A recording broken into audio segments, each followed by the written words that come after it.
Hamas نے resistance کے طور پر جب وہ تو ریاکشن تھا Hamas that was a reaction of Israeli aggression, Yes. اس کی بات کوئی نہیں کرتا ہے. آپ نے سنی کسی کے منہ سے؟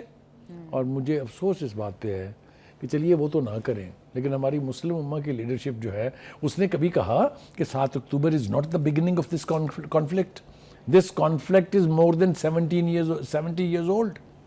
بہرحال having said that، مجھے یہ لگتا ہے کہ غزہ کی ایلیمینیشن کا خواب پورا ہونے جا رہا ہے کہ نہیں ہونے جا رہا ہے، یہ تو آنے والا وقت ہمیں بتائے گا، لیکن اس کے لیے حربے بہت استعمال کیے جا رہے ہیں. ایک حربہ اس کے لیے استعمال کیا جا رہا ہے کہ جی نیتن یاہو بھی کہہ رہے ہیں اور ٹرمپ صاحب کے بھی منہ سے اسی طرح کے الفاظ نکل رہے ہیں کہ اگر حماس ہتھیار پھینک دے اور یہاں سے پھٹ جانے کا، یعنی یہاں سے ملک بدر ہونے کا کی خواہش کا اظہار کرے تو ہم جنگ جو ہے اس کو روکنے کے لیے تیار ہے. صاحب آپ کو نہیں لگتا کہ اس آفر سے یہ بات ظاہر ہوتی ہے کہ وہ لوگ دے ہیو فیلڈ ملیٹریلی، وہ حماس کو ڈیفیٹ کرنے میں ناکام ہو چکے ہیں؟ دیکھیے یہی سب سے بڑی بات ہے جس کی وجہ سے نہ نیتن یاہو واپس جانے کے لیے تیار ہے نہ ٹرمپ، کیونکہ اتنے بڑی قوت کے ساتھ جس فورس کو کچلنے کی کوشش کی گئی وہ آج بھی ریزسٹنس کے نام پر اسی طرح قائم ہے. یہ ان کی سب سے بڑی امبیرسمنٹ بھی ہے اور سب سے بڑی احساس شکست بھی ہے، جس کی وجہ سے ہر بات میں لفظ حماس جو ہے اس کو شامل کیا جانا بہت ضروری ہے. ابو خالد صاحب اب تو نیا حربہ انہوں نے استعمال کیا کہ شاید ان کا پلان ہے کہ مسلم فورسز کو بھیجا جائے غزہ کے اندر تاکہ ان کو آپس میں لڑوا دیا جائے، حماس کو مسلم فورسز. دیکھیے یہ ایک بہت خوفناک سازش کا حصہ ہے. یہ سارے خوش ہو کے آئے نا جو 7 مسلم لیڈر ملے تھے ان سے کہ جی واجب ایک مسلم فورس ہوگی، اس میں عرب ملکوں کی فوج بھی ہوگی، اب اس کے اندر ایک عالمی فورس بھی ہوگی، یہ بھی ایڈ کر دیا گیا ہے نیتن یاہو کی طرف سے بھی اور ٹرمپ کی طرف سے بھی. اب خواہش کیا ہے؟ مجھے یوں لگتا ہے and I have a good reason to believe that, ہوا میں بات نہیں کر رہا ہوں میں، کہ وہاں پر مسلم فورسز کو ڈپلوائے کیا جائے گا جس میں شاید ہم بھی شامل ہوں گے، کیونکہ ہمیں بھی بڑا شوق تھا ان 7 کے ساتھ 6 کے ساتھ شریکوں کے 7واں ملک بننے کا. اور پھر ہمیں کہا جائے گا کہ لیجئے جناب اب آپ نے غزہ میں دہشت گردی نہیں ہونے دینی. جو ریزسٹنس موومنٹ ہے، جو جنگ آزادی ہے فلسطینیوں کی اور حماس کی، اس کو ٹیررزم میں کنورٹ کر کے مسلمانوں کے ہاتھوں مسلمانوں کا قتل عام کرایا جائے گا. یہ کتنی گمبھیر اور خوفناک سازش ہے. بالکل، نو ڈاؤٹ اباؤٹ اٹ. مسلمان ممالک کو اس سے اجتناب کرنا چاہیے، جی، کیونکہ فلسطین کے حوالے سے جتنی نفرت پہلے سے موجود ہے ان مسلمان حکمرانوں کے بارے میں، ان مسلمان ممالک کے بارے میں جنہوں نے آج تک لپ سروس کے علاوہ کبھی کچھ نہیں کیا غزہ کے لیے یا فلسطین کے لیے، ان کے خلاف نفرت اور زیادہ بڑھے گی. اب آجائیے، لیکن ہونے کیا جا رہا ہے اس کا سارا دار مدار تو ہے ڈونلڈ ٹرمپ کی نیتن یاہو کے ساتھ میٹنگ پہ. آپ کو کیا لگتا ہے کہ اس میں وہ نیتن یاہو غزہ کے حوالے سے جو امن معاہدہ ڈونلڈ ٹرمپ چاہتے ہیں اس پر ایگری ہو جائے گا یا نہیں؟ دیکھیے نیتن یاہو کا مسئلہ امن معاہدہ نہیں ہے. نیتن یاہو کا مسئلہ صفائے ہستی سے حماس کا مٹنا ہے. وہ اپنی ہر تقریر میں، اپنی ہر بات میں یہ کہتے ہیں، وہ پروائزو ہی ان کا یہ ہے کہ حماس شوڈ ناٹ ایگزسٹ. ٹھیک ہے جی. اب اس کے لیے حربے مختلف استعمال کیے جا رہے ہیں. ایک تو اسلامک فورس والی بات ہو گئی، جی ہم نے یہ ایکسپوز کر دیا اپنی طرف سے تو کر دیا، اب لوگوں کو سمجھ نہ آئے تو میرا قصور نہیں ہے. ایک اور کوشش ہو رہی ہے اور وہ ہے کہ ایک انٹرنیشنل فورس بنائی جائے جو حماس کے یہاں سے نکل جانے کے بعد غزہ کا نظام چلائے گی. جی اس کو کہتے ہیں، وہ آپ جس کا ذکر کر رہی تھی JITA، جی یہ ہے جناب غزہ انٹرنیشنل ٹرانزیٹری اتھارٹی. جی یہ غزہ پر حکمرانی کے لیے جو منصوبہ بندی کی جا رہی ہے، اس اتھارٹی کو اختیار دیا جائے گا اور آبجیکٹو وہی ہوگا. بخیر صاحب اس کا کس طرح کا نظام ہوگا؟ کیا یہ ورکیبل سولوشن لگ رہا ہے آپ کو؟ دیکھیے اس کے بارے میں وہ کہہ رہے ہیں کہ بنیاد ایک ایسے بندے کی منصوبہ بندی پر ہے جس کو ہم پہلے عراق میں استعمال کر چکے ہیں. ٹونی بلیئر جو ہے اس کو عراق میں جو ذمہ داری دی گئی تھی اسی کو پروپوگیٹ کرتے ہوئے انہوں نے کہا کہ یہاں ویپنز آف میس ڈسٹرکشن ہیں، لہٰذا پڑ جاؤ عراق کو. یہ وہی ٹونی بلیئر ہے نا. اس لیے حماس نے اس کو 1 سیکنڈ سے پہلے اس کے نام کو اٹھا کے پھینک دیا کہ یہ تو ہمیں قبول ہی نہیں ہے. They have rejected his name.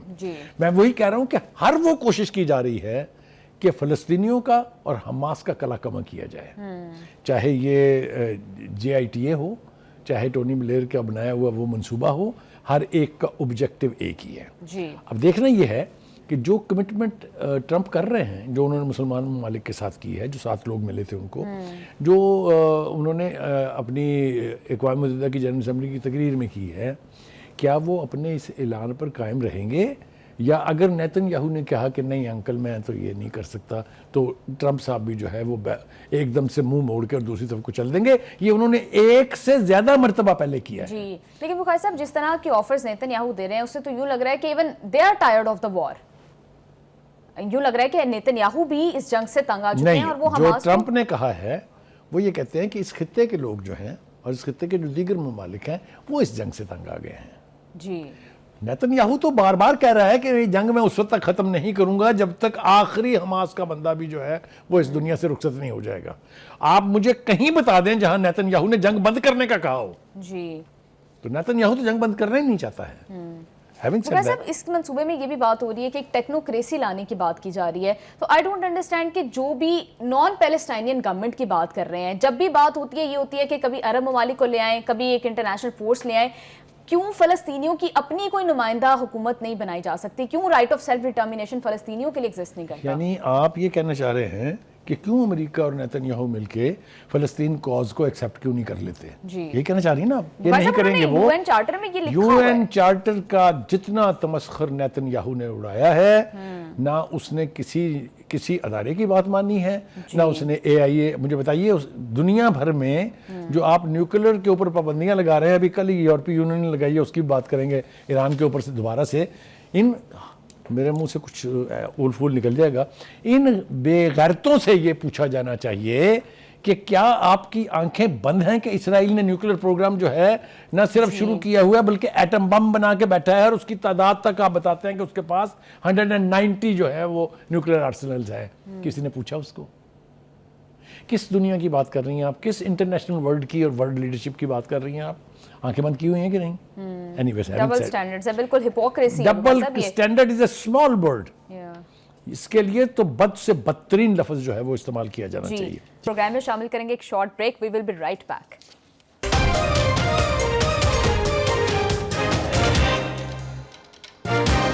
Welcome back to the show. اس منصوبے کے اندر یہ بھی ڈونلڈ ٹرمپ بار بار بات کرتے ہیں کہ جی مغربی کنارہ اسرائیل کو ضم نہیں کرنے دیں گے جبکہ ہم تو یہ دیکھ رہے ہیں کہ اسرائیل وہاں پر بہت بڑی تعداد میں سیٹلمنٹس کر رہا ہے. دیکھیے یہ ظلم جو ہے اس کے اتنے پہلو ہیں کہ بیان کرنے بیٹھیں تو پورے پروگرام کا وقت اٹھ جائے گا.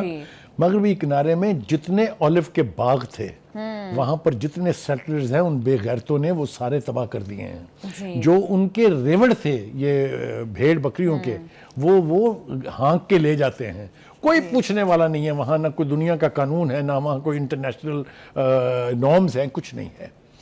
لہٰذا ان کی خواہشات پر اگر آپ جائیں تو میرے خیال سے پورا فلسطین کیا پورا مشرق وسطیٰ جو ہے نیتن یاہو گریٹر اسرائیل کے نام کے اوپر اپنے ساتھ ضم کرنا چاہتے ہیں. لیکن کیا ایسا ہونے دینا چاہیے یا کیا ہماری مسلمان ممالک کی لیڈرشپ جو ہے نیتن یاہو کے اس خواب کو شرمندہ تعبیر کرنے پر تلی ہوئی ہے؟ کیونکہ اگر وہ فلسطینی کاز کے ساتھ نہیں کھڑے ہیں تو ہم نیتن یاہو کے ایجنڈے کے اوپر کار فرما ہیں. دس از دا موسٹ انفارچونیٹ تھنگ. مخیر صاحب ابھی آپ نے بات کی گریٹر اسرائیل کی تو اگر یہ مسلم فورسز یا کوئی عالمی فورس اگر غزہ کے اندر جاتی ہے اور کوئی انٹرنیشنل اتھارٹی وہاں پر رول کرتی ہے تو پھر گریٹر اسرائیل کا خواب تو مطلب بالکل وہ تو شرمندہ تعبیر نہیں ہو سکتا. دیکھیے گزارش یہ ہے کہ دیکھنا یہ ہے کہ جو بھی حکومت یا سیٹ اپ بننے جا رہا ہے اس میں فلسطینیوں کی شرکت ہے اور کس حد تک ہے. ابھی جو پلان میرے سامنے یہاں رکھا ہوا ہے اگر آپ مجھے کہیں تو میں جلدی سے آپ کو بتا دوں. اس کا تو صورتحال بہت خوفناک ہے. یہ جیسا آپ نے کہا کہ یہ جو ہے authority Gaza international transitional authority یہ جو ہے حماس کے خاتمے کے بعد غزہ کا انتظام سنبھال لے گی. ذرا آپ ٹرمنالوجی ذرا غور کرتے جائیں. اس اتھارٹی کا مکمل ڈھانچہ موجود ہے پہلے سے تیار کر کے بیٹھے ہوئے ہیں وہ. اور یہ کہہ رہا ہے اسرائیل کا اخبار. ٹھیک ہے جی. اس میں اعلیٰ بین الاقوامی سفارتکاروں اور کاروباری شخصیت کو سب سے اوپر رکھا گیا ہے اور جو خوفناک بات ہے فلسطینیوں کو سب سے نچلی سطح پر رکھا ہوا ہے. آپ کسی ملک کے اوپر غاصبانہ قبضے کو جسٹیفائی کرنے کے لیے وہاں کے عوام کو کوئی رول دینے کے لیے تیار نہیں ہے. یہ ہے وہ انٹرنیشنل ارینا جس کے اندر ایک کے بعد دوسری سازش جو ہے وہ فلسطینیوں کے ساتھ گھڑی جا رہی ہے. ابھی ایک اور بات ذرا سنیے. وہ کہہ رہے ہیں اس دوران نیتن یاہو اور دیگر اصرار کر رہے ہیں کہ اسرائیل کو اس محاصرے والے علاقے پر سیکورٹی کنٹرول حاصل رہے گا. یعنی انٹرنیشنل فورس بھی آ جائے یا اسلامک فورس بھی آ جائے کنٹرول سیکورٹی کا جو ہے وہ اسرائیل کے پاس رہے گا. کیوں بھائی؟ تو کہنے کا مطلب یہ ہے کہ ہر طریقے سے کوشش یہ کی جا رہی ہے کہ حماس کو وہاں سے ختم کر کے اسرائیل کا تسلط جو ہے اسے قائم رہنے دیا جائے. بخاری صاحب اس اتھارٹی کا ٹونی بلیئر کو کیوں سربراہ بنایا جا رہا ہے, اس کے پیچھے کیا ایجنڈا ہے؟ میں نے آپ سے عرض کیا کہ وہ چونکہ ان کو سوٹ کرتا ہے نا, انہوں نے ان کا یعنی امریکہ کا اور ویسٹ کا پرپز سرو کیا ہوا ہے عراق میں. یہ جو تھیسس تھا کہ عراق کے پاس ویپن آف ماس ڈسٹرکشن ہے, یہ ٹونی بلیئر صاحب کی اختراع تھی, جس کی بنیاد پر عراق پر حملہ کر کے صدام کی حکومت ختم کی گئی وہاں سے. لہٰذا حماس نے, میں نے آپ کو پہلے بھی کہا ہے کہ ٹونی بلیئر کی تعیناتی کسی صورت قبول نہیں ہے. حماس ٹونی بلیئر پہلے عالمی عدالت انصاف میں عراق جنگ کے حوالے سے اپنے جنگی جرائم کا حساب دیں. تو حماس کا ریئیکشن تو بہت سٹرونگ ہے. ٹونی بلیئر فلسطینی تناظر میں ایک ناپسندیدہ شخصیت ہے. سو ڈھونڈ کے لایا گیا ہے ایک ایسا بندہ جس سے فلسطینی نفرت کرتے ہیں, جس سے فلسطین کی کاز کو پہلے نقصان پہنچ چکا ہے. تو یہ ساری صورتحال جو ہے. اب ایک اور خطرناک پہلو وہ یہ ہے کہ یہ جو یرغمالیوں کی رہائی کے لیے مرے جا رہے ہیں, جس قدر اندھا دھند بمباری ہو رہی ہے اس میں ان یرغمالیوں کی جان کو خطرہ ہے. حماس نے کہا ہے کہ دو بندوں سے پہلے ہی ہمارا رابطہ ختم ہو گیا ہے, اور انہوں نے یہ تجویز کیا ہے کہ اگر آپ ان کی زندگی چاہتے ہیں, جو کہ نیتن یاہو نہیں چاہتا, نیتن یاہو چاہتا ہے کہ اس کی بمباری سے وہ مرے اور الزام جو ہے وہ حماس پر دیا جائے. وہ صاحب بیت المقدس کے حوالے سے بتائیے گا کہ آپ کو اس کا مستقبل آپ کس طرح سے دیکھ رہے ہیں, اس پر کون حکمرانی کرے گا, اور پھر ویسٹ بینک پر کیا جو ہے وہ پیلسٹینین اتھارٹی کی ہی گورنمنٹ رہے گی, یا وہاں پر بھی یہ جو گیٹا بنانے کی بات ہو رہی ہے؟ دیکھیے, اگر آپ انٹرنیشنل نارم پر جائیں, اگر آپ انٹرنیشنل ارینا میں جو فیکٹس ہیں اس پر جائیں, تو یہ جو بیت المقدس ہے یہ فلسطین کا حصہ ہے. اور جس دو ریاستی حل کی بات ہو رہی تھی اس میں بھی یہ جو ہے سوائے ہیکل سلیمانی والے پارٹ کے باقی سارا جو ہے وہ فلسطین کا حصہ ہے. لیکن جیسا میں نے کہا, نیتن یاہو کی مرضی, اور نیتن یاہو تو ایک بندہ ہے نا, تسلسل کے ساتھ آپ پیچھے اٹھا کے 70 سال کی تاریخ دیکھ لیں, ایک کے بعد, چاہے وہ موشے دیان تھا چاہے وہ کوئی بھی تھا, ایک کے بعد دوسرا فلسطینیوں کو اس صفحہ ہستی سے مٹانے کے لیے نہ صرف یہ کہ خون ریزی کرتا رہا, بلکہ یہ تسلسل آج تک قائم ہے. دیکھیے, جو دوسری ایک خوفناک بات ہے وہ یہ ہے کہ نیتن یاہو صاحب اب یہ کہہ رہے ہیں کہ سوشل میڈیا کو ہم استعمال کر کے باقی کی تباہی میں جو گنجائش رہ گئی ہے اس کے ذریعے اس کو پورا کریں گے. اور انہوں نے 2 نئے پلیٹ فارمز خریدنے کا جو ہے وہ ایلون مسک سے وہ بھی فیصلہ کر لیا ہے. جب اس طرح کے حربے استعمال ہو رہے ہوں تو مجھے بتائیے کہ کون سا اتنی مختصر سی آبادی کا ملک ہے جو سسٹین کر سکتا ہے کہ پوری دنیا ایک طرف ہو اور وہ بیچارے پس رہے ہوں. بخاری صاحب, ڈونلڈ ٹرمپ کی پوزیشن میں ہم کافی زیادہ جو ہے ان کے پوسٹر میں چینج دیکھ رہے ہیں. پہلے تو وہ بات کر رہے تھے غزہ رائیویریا اور ٹرمپ رائیویریا بنانے کی, اب وہ بالکل ایک نیا پلان, نیا منصوبہ اور امن معاہدے کی وہ بات کر رہے ہیں. ایسا کیا ہو گیا؟ کیا آئسولیشن کا ڈر ہے؟ نوبل پیس پرائز ہاتھ سے جانے کا ڈر ہے؟ کیا وجہ کیا ہے؟ میں نے آپ سے شروع کرتے ہوئے گفتگو میں کہا تھا I will be the last person to trust Trump because he changes 3 times a day. Morning میں کچھ کہیں گے, دوپہر میں کچھ کہیں گے, شام کو کچھ کہیں گے. وہ اپنے کسی لفظوں کے اوپر کھڑے نہیں ہیں. انہوں نے, آپ ذرا اندازہ فرمائیں کہ ٹرمپ کی یعنی جو رول ہے اس پورے اس میں, بظاہر وہ امن قائم کرنا چاہتے ہیں اس خطے میں, لیکن اس خطے میں جتنی خون ریزی ہوئی ہے اس میں وہ برابر کے شریک ہیں. کسی کو اس کے بارے میں اگر کوئی شبہ ہو تو ہو, مجھے نہیں ہے. ایک اور بات, آج کل ہمارا نا سفارتی, معاشی, دفاعی, عسکری یہ گراف بہت اونچا جا رہا ہے. لیکن یہ کہ یہ کیوں اونچا جا رہا ہے؟ اس لیے کہ ہمیں ٹرمپ صاحب جو ہیں انہوں نے بہت یعنی احترام بھی دیا ہے, عزت بھی دی ہے. But I tell you, even that is not worth trusting. The only important thing that has happened in Middle East and with Pakistan is the agreement between Saudi Arabia and Pakistan. And I tell you, جو اس کا aspect میں آج پڑھ کے آیا ہوں, اگر وہ ہو جاتا ہے تو میں بتا رہا ہوں آپ سے کہ پوری دنیا جو ہے وہ لرز جائے گی. ایران کے پاسداران انقلاب کے میجر جنرل نے ریکویسٹ کی ہے کہ ہمیں بھی اس کا حصہ بنائیں. جی بخاری صاحب, یہ جتنے بھی منصوبے ڈونلڈ ٹرمپ پیش کر رہے ہیں, اس کا دار و مدار اس میں جو کی پوائنٹ ہے دیٹ از کہ حماس ڈی ملٹرائز کرے. نو actually know more Hamas.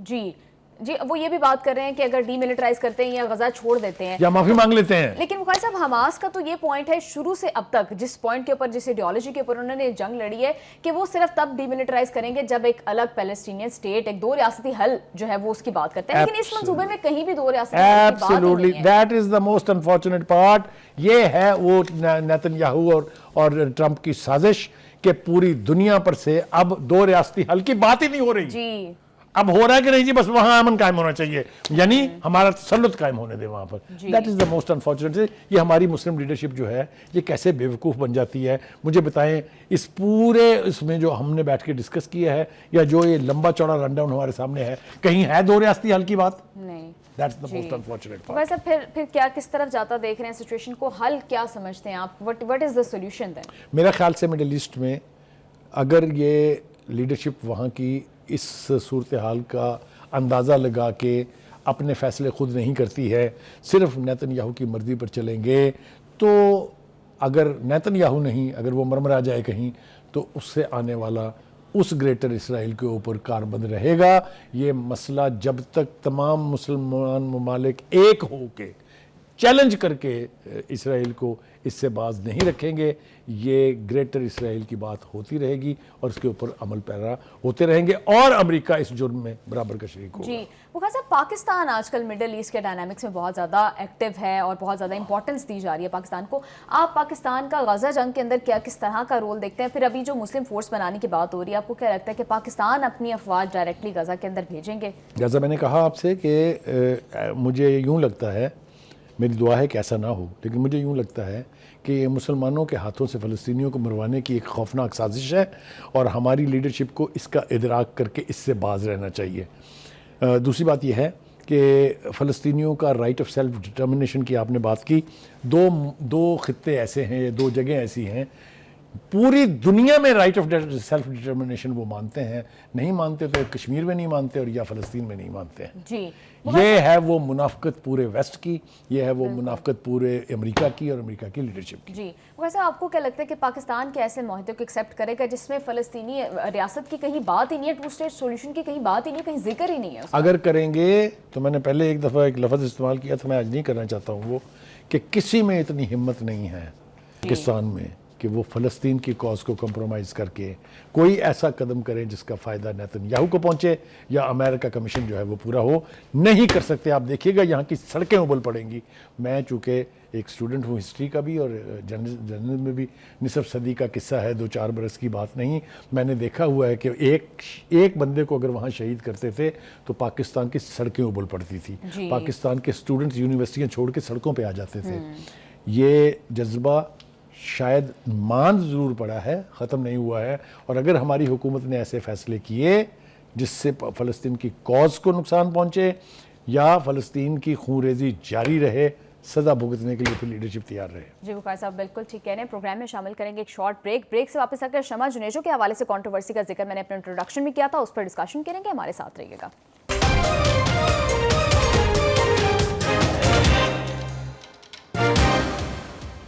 Welcome back to the show. Bukhari صاحب, شمع جنیجو کے حوالے سے کنٹروورسی سوشل میڈیا کے اوپر جو ہے وہ گردش کری ہے. سب سے پہلے تو ہمارے ناظرین کو بتائیے گا کہ کون ہے, کیا کون شخصیت ہیں, اور پھر کیوں ان کا اتنا کنٹروورشل ہو گیا ان کا UN میں پاکستانی وفد کے ساتھ جانا؟ دیکھیے, ایک تو یہ واقعہ ہے جو ہوا ہے اس کی وجہ سے یہ کنٹروورشل ہیں جی, اور ایک ان کی کنٹروورسی کی وجہ اور ہے, یا دوسرے لفظوں میں یہ کہہ لیں ان کی وجہ شہرت اور ہے. اور وہ وجہ شہرت جو ہے وہ بیان کرنا بہت ضروری ہے. وہ یہ ہے کہ وہ نا بہت اسرائیل کی اور اسرائیلی کازز کی انہوں نے بے پناہ مرتبہ اپنے سوشل ٹویٹر اکاؤنٹ کے اوپر اور ایون ادروائز اسرائیل کے حق میں بیانات بھی دیے ہیں, لابنگ بھی کی ہے. تو اب آپ سمجھ جائیں, میں اس سے آگے جانا نہیں چاہتا ہوں. تو ایک تو ان کی وجہ شہرت جو ہے وہ یہ ہے کہ وہ فلسطینی کاز کی دشمن ہے, وہ اسرائیل کی دوست ہیں. یہ تو ہو گیا ایک. دوسرا یہ کہ مجھے حیرت ہے اس بات پہ, میں نے کوئی کم از کم 100 مرتبہ ہیڈ آف سٹیٹس کے ساتھ ٹریول کیا ہے, پرائم منسٹر اور پریزیڈنٹ کے ساتھ. اتنی فول پروف سیکیورٹی ہوتی ہے کہ اس میں کسی چیز کا پر بھی پینیٹریٹ نہیں کر سکتا. یعنی 0 لیول ہوتا ہے اس کے اندر, یعنی اس کی وائلیشن کا. اس میں ایک خاتون بیٹھ گئی ہے, وہ یونائٹڈ نیشن میں بھی چلی گئی ہے, وہ اسی ہوٹل میں ٹھہری ہوئی ہے جس میں پرائم منسٹر کا ڈیلیگیشن ٹھہرا ہوا ہے, وہ اسی گاڑی میں جا رہی ہے جس میں وزیر دفاع بیٹھا ہوا ہے, وہ اسی کے ساتھ بیٹھ کے چائے پی رہی ہے, کافی پی رہی ہے, اور اس کے بعد وہ وزیر دفاع کہتا ہے میں نے نہیں پتا کون ہے. ایگزیکٹلی. یہ نا خواجہ آصف صاحب کو میرے خیال سے کبھی کبھی اپنی بےزتی کروانے کا شوق ہے. یہ نا کبھی کبھی اپنی طرف سے لگتا ہے کہ گورنمنٹ نے خود ان کو ڈیلیبریٹلی وفد میں شامل کیا ہے. دو طریقے کی باتیں ہیں میرے خیال سے ہمیں اب شیئر کرنی چاہیے اپنے ناظرین کے ساتھ. ایک بات تو یہ کہ یہ اطلاع ہے کہ یہاں پر جو وزارت خارجہ کا پروٹوکول آفس عملہ تھا اس نے انہیں آف لوڈ کر دیا تھا جہاز سے پرائم منسٹر کے. یہ میں آپ اس کو خبر سمجھ لیجئے یا میں ایک ریویل کر رہا ہوں چیز. محترمہ پھر یہاں سے جا کے لندن جا کے بیٹھ گئیں جہاں پرائم منسٹر صاحب نے رکنا تھا. وہاں سے وہ پھر پرائم منسٹر کے جہاز میں چڑھ کے اور امریکہ پہنچی ہیں. ایک بات. دوسری بات یہ ہے کہ جو ڈیلیگیشن پرائم منسٹر کو اکمپنی کرتا ہے چاہے وہ جہاز میں ہو, کیونکہ جہاز میں بہت لوگ ہوتے ہیں نا, پرائیویٹ عملہ ہوتا ہے, اس میں سٹاف ہوتا ہے, یا پھر ڈیلیگیشن جو فارمل ڈیلیگیشن ہوتا ہے جس نے انٹرنیشنل فورمز کے اوپر جا کے ریپرزینٹ کرنا ہوتا ہے, اس میں جب تک نام شامل نہیں ہو سکتا جب تک آپ کو پرائم منسٹر اوکے نہیں کرے گا. ایک بات. دوسری بات یہ ہے کہ پرائم منسٹر کے اوکے کرنے کے بعد پھر جو اقوام متحدہ کا پرماننٹ مشن ہے وہاں, وہ اس لسٹ کو بھیجتا ہے یونائٹڈ نیشن میں. پھر اس کا کارڈ بنتا ہے. تو اگر تو یہ پروسیس سارا ہوا ہے, کیونکہ اس کے علاوہ آپ یونائٹڈ نیشن میں نہیں جا سکتے. یونائٹڈ نیشن کا پروٹوکول آپ تصور نہیں کر سکتے. آپ نے اگر 9 بجے کا اجلاس شریک ہونا ہے تو آپ کو وہاں 6:30 بجے پہنچنا ہے. 2-2.5 گھنٹے کا پروسیس ہے وہاں کارڈ بنوانا, اس کے بعد پارک کرنا, اس کے بعد اوپر آنا, اوپر سیکورٹی چیک سے گزرنا. تو کہنے کا مطلب یہ ہے کہ انلیس یو ور ایتھورائزڈ, شمع جو اپنی مرضی سے اندر جا کے نہیں بیٹھ سکتی. جی لیکن بخاری صاحب اب امپورٹنٹ بات یہ ہے کہ کوئی بھی اس کی ذمہ داری قبول نہیں کر رہا, نہ تو فارن آفس, نہ ڈیفنس منسٹر, نہ اسحاق ڈار صاحب, نہ پرائم منسٹر آفس, کوئی بھی اس کی ذمہ داری ایکسیپٹ نہیں کر رہا. یہ نہ کرنے کے ساتھ آپ اپنی نااہلی, آپ breach of protocol, breach of security circle, اس کا اقرار کر رہے ہیں. یہ اتنی بڑی شرمندگی ہے کہ اگر ملک سے باہر کسی کو پتہ چلے کہ فارن آفس, ڈیفنس منسٹر, ان کو پتہ ہی نہیں ہے کہ بندہ جو ہے وہ آ کے خاتون بیٹھ گئی ہے پیچھے, ان کے ساتھ چائے پی رہی ہے, انہیں کوئی اعتراض نہیں ہے, ان کے ساتھ گاڑی میں بیٹھ کے پچھلی سیٹ پر ساتھ بیٹھ کے جا رہے ہیں, انہیں کوئی اعتراض نہیں ہے, وہ ان کے ہوٹل میں رہ رہی ہے, ان میں کوئی اعتراض نہیں, وہ دعویٰ کر رہی ہے میں نے پرائم منسٹر کی اسپیچ لکھی ہے, انہیں کوئی اعتراض نہیں. تو کیسے کہہ سکتے ہیں یہ کہ ہمیں نہیں پتہ یہ کون ہے؟ میرے خیال سے یہ اپنے آپ کو, فارن آفس کو اور پرائم منسٹر کے پروٹوکول کو, تینوں کو ذلیل کر رہے ہیں یہ کہہ کے کہ ہمیں نہیں پتہ یہ کون ہے. ٹھیک ہے بخاری صاحب, یہ تو وہ خاتون ہے جنہیں پریزیڈنشل ایوارڈ ملا ہوا ہے. دیکھیے میں نے آپ سے کہا کہ اس کی کنٹروورشل کی بے بنا وجوہات ہیں. پہلی بات تو یہ کہ ایک ایسی شخصیت جو جانی جاتی ہے پرو اسرائیل اینڈ اینٹی پیلسٹائن, اس کو پریزیڈنشل ایوارڈ کیسے مل گیا, کس نے دے دیا؟ ٹھیک ہے, اب یہ وہ سوالات ہیں جس کے جوابات ڈھونڈنے چاہیے. لیکن وہ یہ کہتی ہے کہ بل گیٹس کے ساتھ جو پرائم منسٹر کی ملاقات ہوئی, میں تو اس میں بھی تھی. یعنی جو سائیڈ لائن پر میٹنگز ہوئی ہیں آپ اس کا بھی حصہ ہیں, جو جنرل اسمبلی کے اندر بیٹھی ہوئی ہیں آپ اس کا بھی حصہ ہیں, جو اور انٹرنیشنل فورمز کے اوپر بات ہو رہی ہے جہاں پرائم منسٹر صاحب خود موجود ہیں آپ وہاں بھی ہیں, اور ہمارے ڈیفنس منسٹر صاحب, ہمارا فارن آفس کہہ رہے سامنے نہیں پتا کون ہے. وہ تو یہ کہہ رہی کہ میں تو تقریریں لکھ کے دیتی رہی ہوں پرائم منسٹر کو. بابا یہ اتنا بڑا دعویٰ ہوا میں نہیں کیا جا سکتا نا. لیکن یہ میں آپ کو عرض کروں, ultimately prime minister will have to take the responsibility کہ جی میں نے اس کا نام وفد میں شامل کیا تھا, جی اس نے میری تقریر لکھی ہے, اگر یہ نہ ہوا تو پاکستان کے جو سیکورٹی کے ادارے ہیں اس قدر کہ آپ تصور نہیں کر سکتے اس کا. جی لیکن بخاری صاحب اتنے دن گزر چکے ہیں, 3-4 دن گزر چکے ہیں, لیکن اب تک بھی پرائم منسٹر کی جانب سے کسی نے بھی اس کی وضاحت نہیں دی اور اس کی رسپانسبلٹی ایکسیپٹ نہیں کی ہے. دیکھیے ہمارے ہاں انفارچونیٹلی ہم ایک تو فلی انفارم نہیں ہوتے اور جواب دینے کی پوزیشن میں نہیں ہوتے. اب میں آپ کو لے جاؤں گا جو ہمارے ڈیفنس منسٹر صاحب نے انٹرویو دیا ہے, مہندی حسن نامی ایک جرنلسٹ کو, جو سوشل میڈیا کے اوپر جو ان کا اپنا ایک پلیٹ فارم ہے. یار خدا کے واسطے آپ نہ جاتے, اگر آپ نے وہاں جا کے وہ یہ کرنا تھا تو آپ بہتر ہے کہ نہ جائیں. اس سے پہلے we had a bad experience of Ishaq Dar صاحب گوئنگ ٹو ہارٹ ٹاک, اور جو اس ہارٹ ٹاک کے ہوسٹ نے اشر کیا تھا ان کا وہ بھی آپ کے سامنے ہے. مطلب یہ کہ انٹرنیشنل فورمز کے لیے اگر آپ پریپیئرڈ نہیں ہیں آپ جاتے کیوں ہیں؟ اچھا اب وہاں سوال ایسے پوچھے گئے ہیں جو آپ کے بیانات کی روشنی میں ہیں. آپ نے فرما دیا ہمارے ملک میں ہائیبریڈ سسٹم ہے. بھئی اب لوگ پوچھیں گے نا بھائی صاحب ذرا بیان کرو نا وہاں اتھارٹی کس کے پاس ہے, کون ہے؟ اور انہوں نے یہ بھی پوچھا کہ اگر آپ کے اور عسکری قیادت کے بیچ کسی ایک بات کے اوپر اختلاف رائے ہو جائے تو کس کی چلے گی؟ اور تو بھائی یہ یہ بیزتی آپ نے خود کرائی نہ جا کے وہاں، آپ نہ جائیں نا اگر آپ پریپیئرڈ نہیں ہیں. جی اگر آپ نے ہائیبریڈ کا لفظ استعمال کیا ہے اور آپ کے اس کی کنوٹیشن کا نہیں پتا تو قصور آپ کا ہے نا. بالکل بالکل کلیئر لائنز پتہ ہونی چاہیے کہ ہائیبرڈ سسٹم ہے کیا، پاکستان میں کس طرح سے امپلیمنٹڈ ہے، تاکہ آپ اس طرح کے فورمز پہ جا کے جواب دے سکیں. ہاں میں نے کہا نا کہ یہ آپ کو شوق جو ہے نا انٹرنیشنل فورمز پہ جانے کا اور اپنی شان بڑھانے کا، اس کے لیے ضروری ہے کہ آپ ہوم ورک کریں. جی آپ جس موضوع کے لیے بات کرنے کے لیے جا رہے ہیں اس کے جواز آپ کے پاس ہونے چاہیے. آپ نے ہائیبریڈ آپ نے جتنا گایا ہے تو پھر دینا جواب اس کے جو وہ سوال پوچھ رہا ہے. جواب آپ کے پاس ہے نہیں، اس میں آپ ممیا رہے ہیں آگے سے. تو پھر یہ تو ہوگا، یہ بےزتی کروانے کا شوق پتہ نہیں کیوں ہوتا ہے ہمارے. بخاری صاحب اگر ان کے پاس نہیں تھی ایکسپرٹیز تو وہ کسی ڈپلومیٹ کو بھیج سکتے تھے اپنی جگہ پر کہ وہ انٹرویو ان کو پہلی بات تو یہ ہے کہ انکار کر دینا چاہیے تھا. دیکھیں اور کتنے ملکوں کے لوگ وہاں گئے ہوئے ہیں. جی آپ نے سنا کسی ملک کے ساتھ اس طرح کی ہوئی ہو؟ بیکاز میں نے یونائٹڈ نیشن کو کور کیا ہوا ہے. میں نے اس کے 9 اجلاس جو ہیں یہ 9/11 کے بعد جو ہوتے ہیں وہ کور کیے ہیں. وہاں جو فورن ڈیلیگیٹ ہوتے ہیں وہ اتنے کیئرفل ہوتے ہیں. They don't talk to journalists unless there is a formal press conference in the press room. جی یہ جو شوق شہادت ہے نا، یہ جو جسے موقع ملے ہوتے اپنا لچ تل دو، تو یہ لچ تلنے والوں کے ساتھ پھر یہی ہوتا ہے. جی بخاری صاحب بالکل ٹھیک کہہ رہے ہیں. پروگرام میں شامل کریں گے ایک short break. We will be right back.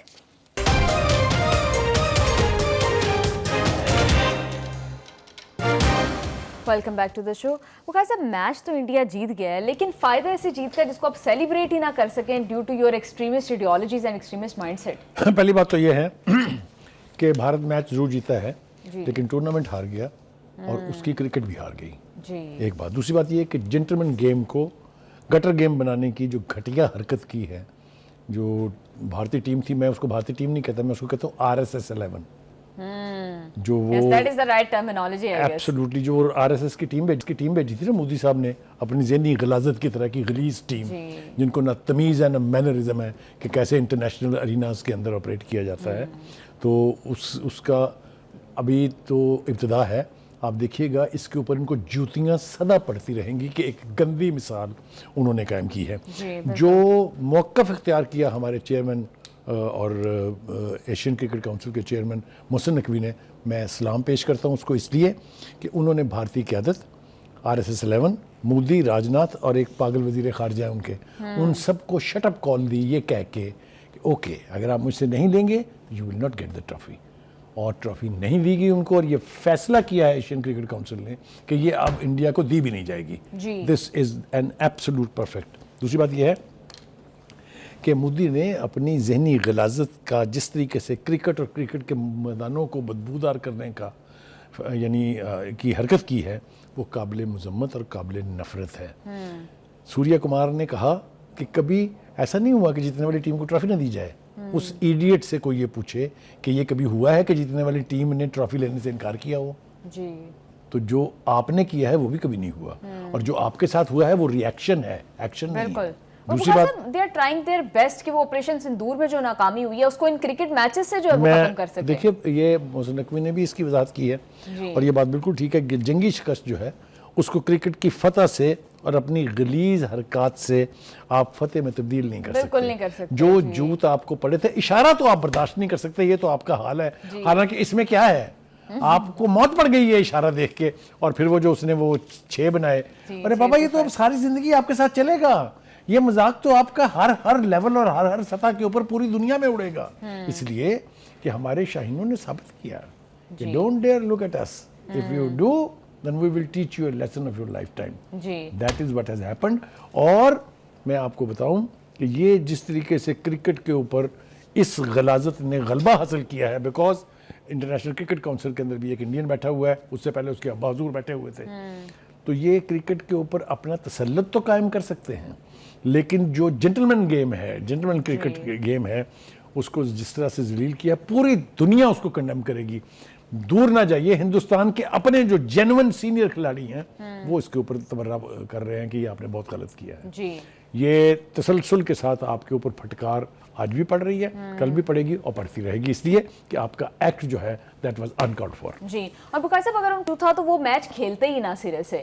Thank you so مچ بخاری صاحب فار یور انالیسس. پروگرام کا ٹائم ہو گیا ختم، ہمیں دیجیے اجازت، آپ سے ملاقات ہوگی انشاءاللہ کل. اللہ حافظ.